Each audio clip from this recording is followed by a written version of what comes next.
দীর্ঘ প্রতীক্ষার পর উদ্বোধন হলো ইস্ট ওয়েস্ট মেট্রো।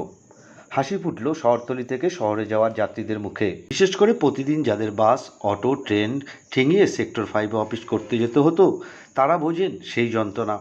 তবে যন্ত্রণার অবসান ঘটল সোমবার। ঝাঁ চকচকে শিয়ালদহ মেট্রো স্টেশন অপেক্ষা করছে তাদেরই জন্য।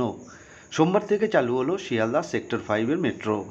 প্রণালী ম্যাপ, এই ম্যাপ অনুযায়ী আপাতত দক্ষিণেশ্বর থেকে দমদম হয়ে এই ব্লু কালারটি যেটা আছে, এটি এখান থেকে আমরা কবি সুভাষ পর্যন্ত আমাদের মেট্রো চলছিল। তারপরে এখন যেটা সবুজ কালার হাওড়া ময়দান কানেক্টিভিটি হয়েছে, এবং বর্তমানে আমাদের শিয়ালদা মেট্রো এটা ফুলবাগান হয়ে সল্টলেক হয়ে সেন্ট্রাল পার্ক হয়ে সেক্টর 5 পর্যন্ত যাতায়াত করবে। অত্যাধুনিক প্রযুক্তিতে তৈরি হয়েছে এই স্টেশন। উদ্বোধন করলেন কেন্দ্রীয় ও নারী শিশু কল্যাণমন্ত্রী স্মৃতি ইরানি।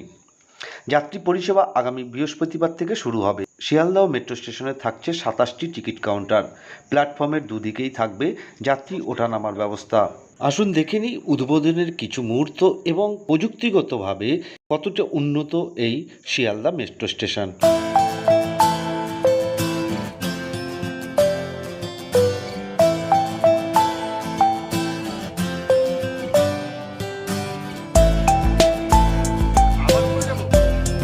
নিচে যাচ্ছি যেখানে প্ল্যাটফর্মের ভেতরে আমরা প্রবেশ করছি। পুরো সুন্দর সুসজ্জিত প্ল্যাটফর্ম ও মিডিয়া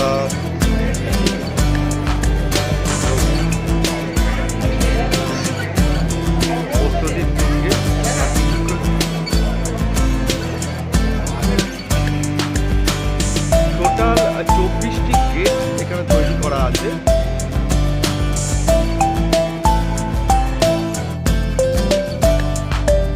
এখন ট্রেন এখানে রেডি হয়েই আছে। আমরা কিছুক্ষণের মধ্যে এই ট্রেনটিতে সেক্টর 5-এর দিকে রওনা হবে। আমরা হয়তো আশা করি ট্রেনটিতে জার্নি করতে পারবো। সেটা দেখতেই পাচ্ছেন, সল্টলেক সেক্টর 5-এর দিকে যাওয়ার জন্য গাড়ি এখানে দাঁড়িয়ে আছে, এবং যাওয়ার জন্য প্রতিটি গেট এভাবেই তৈরি করা হয়েছে, এভাবেই সিস্টেমেটিক রাখা হয়েছে। 1 নম্বর থেকে টোটাল 24টি গেট করা আছে।